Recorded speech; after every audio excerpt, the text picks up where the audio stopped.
Bienvenidos, queridos hermanos y amigos, a un nuevo estudio de los que tenemos entre semana en este canal de YouTube de la Iglesia Cristiana Evangélica de Colmenar Viejo y Manzanares. La semana pasada el hermano José Emiliano nos estuvo adelantando un primer estudio sobre todo el capítulo 4 de Jueces.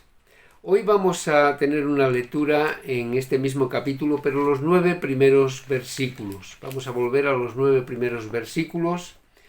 Con la ayuda del Señor leemos en Jueces, capítulo 4, versículo 1 hasta el 9. Dice así la palabra del Señor.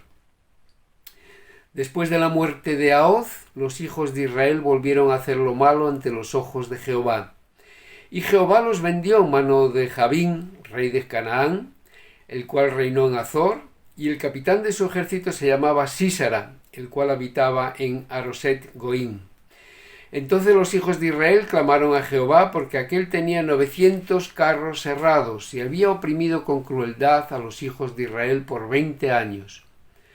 Gobernaba en aquel tiempo a Israel una mujer, Débora, profetisa, mujer de Lapidot, y acostumbraba a sentarse bajo la palmera de Débora, entre Ramá y Betel, en el monte de Efraín, y los hijos de Israel subían a ella a juicio. Y ella envió a llamar a Barac, hijo de Abinoam, de Cedes de Neftalí, y le dijo: ¿No te ha mandado Jehová, Dios de Israel, diciendo: Ve, junta a tu gente en el monte de Tabor, y toma contigo 10,000 hombres de la tribu de Neftalí, de la tribu de Zabulón, y yo atraeré hacia ti al arroyo de Cisón a Sísara, capitán del ejército de Jabín, con sus carros y su ejército, y lo entregaré en tus manos? Barac le respondió: Si tú fueres conmigo, yo iré, pero si no fueres conmigo, no iré. Ella dijo: Iré contigo, mas no será tuya la gloria de la jornada que emprendes, porque en mano de mujer venderá Jehová a Sísara. Y levantándose Débora, fue con Barac a Cedes. Vamos a poner este tiempo en manos del Señor, vamos a orar con Dios. Nuestro Dios y Padre Celestial, queremos darte gracias, Señor, por esta oportunidad que tenemos una vez más de abrir tu palabra, de disfrutarla, de gozarnos con ella, porque sabemos que siempre tenemos alimento, Señor, tenemos exhortación, tenemos ánimo a través de ella.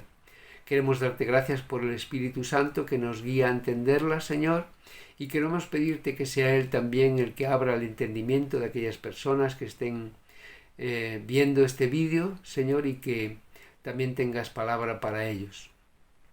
Te pedimos, Padre amado, que bendigas este tiempo, que bendigas este estudio, Señor, que bendigas tu palabra y que, Señor, sirva también para darte la gloria por encima de todo. Te lo pedimos en el nombre de Jesús. Amén. Llegamos una vez más a este libro de Jueces, a este capítulo 4, en donde la protagonista, Débora, nos va a centrar en un tema que es un tema delicado. Tampoco vamos a avanzar demasiado en profundidad en él, porque este pasaje se titularía Débora y el ministerio de las mujeres. Esto lo vamos a tratar en este estudio antes de avanzar al desenlace de este capítulo, en donde se nos cuenta la terrible muerte del jefe del ejército del rey de Canaán, Sísara. Así que vamos a detenernos hoy en esta protagonista, en Débora, una mujer que, como ya explicó el hermano José la semana pasada, amaba al Señor y tenía comunión con Él, porque era profetisa. Se dedicaba al servicio a Israel, ya que era jueza. Esto lo vemos, por ejemplo, en el versículo 4. Gobernaba en aquel tiempo a Israel una mujer, Débora, profetisa, mujer de Lapidot.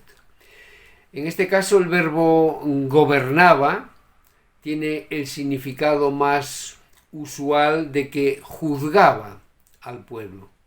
Ella se dedicaba a poner orden en sus conflictos como una jueza, no como una gobernante.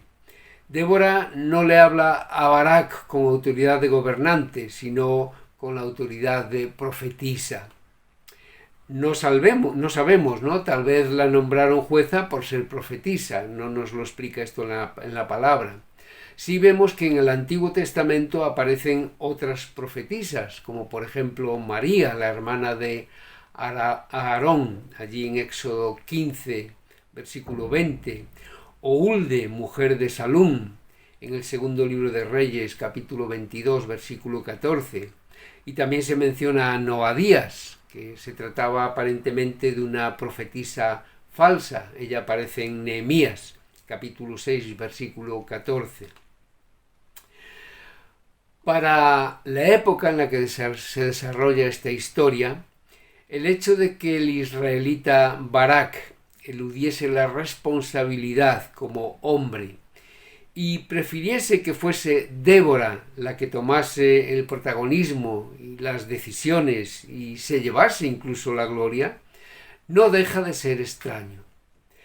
Pero el relato no nos da pie a especular sobre si tenía que liderar un hombre o una mujer, porque es Dios mismo quien llama y escoge a Débora como profetisa y jueza.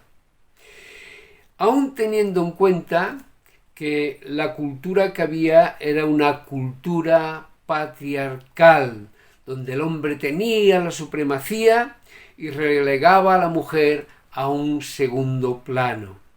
Sin embargo, aquí aparecen en este capítulo dos mujeres valientes, Débora, de la que estamos hablando, y en los versículos siguientes veremos la historia de Jael.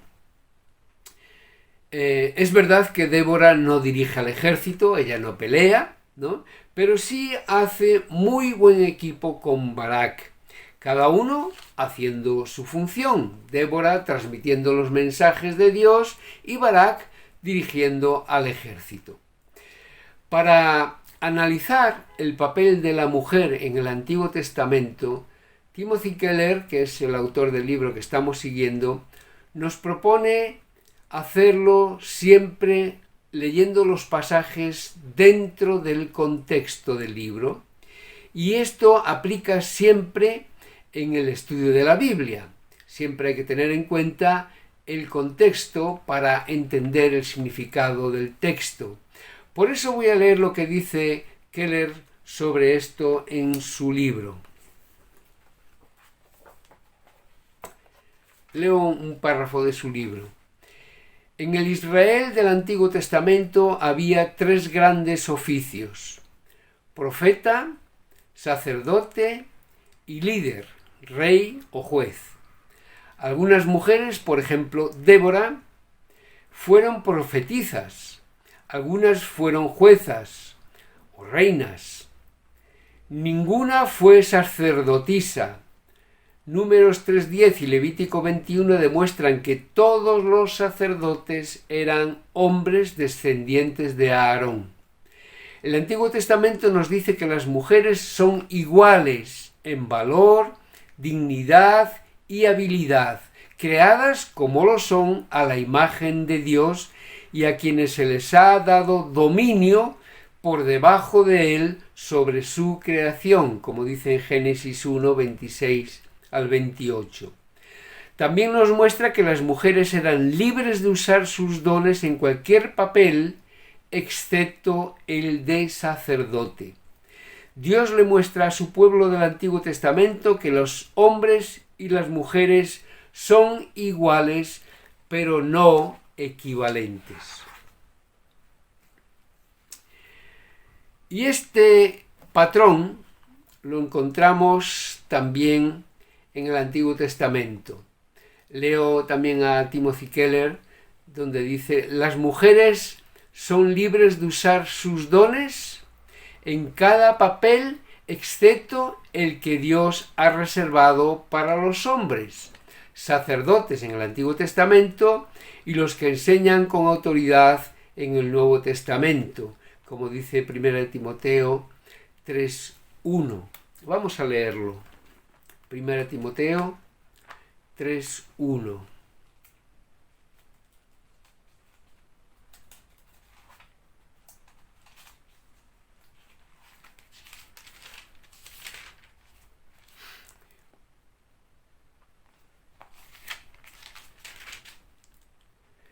Palabra fiel. Si alguno anhela obispado, buena obra desea. Sé que es un tema en el que se va muchas veces a los extremos. Y el irse a los extremos no es lo que el Señor nos enseña en su palabra, sino ¿qué es lo que nos enseña? El ser equilibrados y entender por qué el Señor ordena unas cosas u otras, en consonancia con toda la enseñanza bíblica, en la que, por falta de espacio y tiempo, no voy a profundizar ahora. Desde luego, si alguien tiene interés, hay buenos estudios, y aconsejo, por ejemplo, buscar en YouTube la conferencia de David Burt, titulada Doctrina de la Mujer, donde nos da unas pinceladas muy interesantes sobre el ministerio de las mujeres. Sí quiero apuntar algunas enseñanzas sobre el Nuevo Testamento y el ministerio de las mujeres, ya que a veces se ha acusado al apóstol Pablo de tener algún prejuicio personal o cultural contra la mujer, aunque estas acusaciones están equivocadas porque no se hacen desde un enfoque bíblico. En primer lugar, hay que recordar siempre que Pablo, al igual que los demás escritores bíblicos, escribió inspirado por el Espíritu Santo. Romanos, que es una de las cartas que fue escrita por él, nos pone algunos ejemplos interesantes de que Pablo no tenía ningún prejuicio personal contra la mujer. Vamos a leer algunos versículos de Romanos, capítulo 16. Al final de la epístola, el último capítulo, leo en Romanos 16, versículos 1 y 2.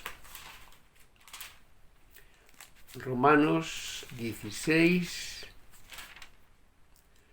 versículos 1 y 2. Os recomiendo además nuestra hermana Febe, la cual es diaconisa de la iglesia en Cencrea, que la recibáis en el Señor como es digno de los santos, y que la ayudéis en cualquier cosa en que necesite de vosotros, porque ella ha ayudado a muchos y a mí mismo. Versículos 3 y 4. Saludad a Priscila y a Aquila, mis colaboradores en Cristo Jesús. Priscila es la esposa de Aquila, muy apreciada por el apóstol. Dice de ellos que expusieron su vida por mí, a los cuales no solo yo doy gracias, sino también todas las iglesias de los gentiles. Versículos 6 y 12. Saludad a María, la cual ha trabajado mucho entre vosotros. Versículo 12. Saludad a Trifena y a Trifosa, las cuales trabajan en el Señor. Saludad a la hermana Pérsida, la cual ha trabajado mucho en el Señor. Estas hermanas eran cristianas de la iglesia en Roma. Es verdad que las escrituras prohíben que la mujer predique en la iglesia. Podemos ver 1 Corintios 14 o 1 Timoteo capítulo 2. Es decir, lo que prohíbe que predique públicamente a los hermanos varones, Pero esto y el ejercer autoridad son las únicas partes del servicio en las que las mujeres están limitadas, porque Dios reserva ese papel para los varones ancianos, pastores o obispos, dependiendo cómo se les llame en cada denominación, y es lo que enseña Pablo en esa epístola de Primera de Timoteo, capítulo 2. Voy a leer 2 versículos solamente. Primera de Timoteo, capítulo 2, los versículos 11 y 12. La mujer aprenda en silencio con toda sujeción, porque no permito a la mujer enseñar ni ejercer dominio sobre el hombre, sino estar en silencio. Timothy Keller dice al respecto: las mujeres son libres de usar sus dones en cada papel, excepto en el que Dios ha reservado para los hombres. Recordamos, sacerdotes en el Antiguo Testamento y los que enseñan con autoridad en el Nuevo Testamento, aunque esto no quiere decir que estos papeles sean directamente equivalentes, el de enseñanza en el Nuevo Testamento y el de sacerdote. Había un hermano que decía que la iglesia está reunida como mucho unas 6 horas a la semana. Solamente durante 6 horas aproximadamente. Algunas son 5, son 4 o un poco más. Esto quiere decir que las actividades de la mujer son limitadas solamente durante esas 6 horas, por ejemplo, o menos. De las 168 horas que tiene la semana, y aún durante esas 6 horas, ella debe colaborar en el reino por medio de su presencia, su devoción, su ejemplo y su reverencia por la palabra de Dios. Nunca pensar que no hay lugar para la mujer en la obra de la Iglesia del Señor, sino todo lo contrario. Hay siempre mucha necesidad para que las hermanas sirvan al Señor y a la Iglesia como colaboradoras en las muchas actividades que pueden hacer.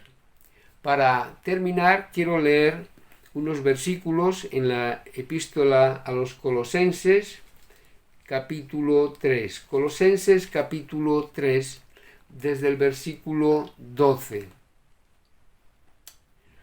Vestíos pues como escogidos de Dios, santos y amados, de entrañable misericordia, de benignidad, de humildad, de mansedumbre, de paciencia, soportándoos unos a otros y perdonándoos unos a otros, si alguno tuviere queja contra otro. De la manera que Cristo os perdonó, así también hacedlo vosotros. Y sobre todas estas cosas vestíos de amor, que es el vínculo perfecto.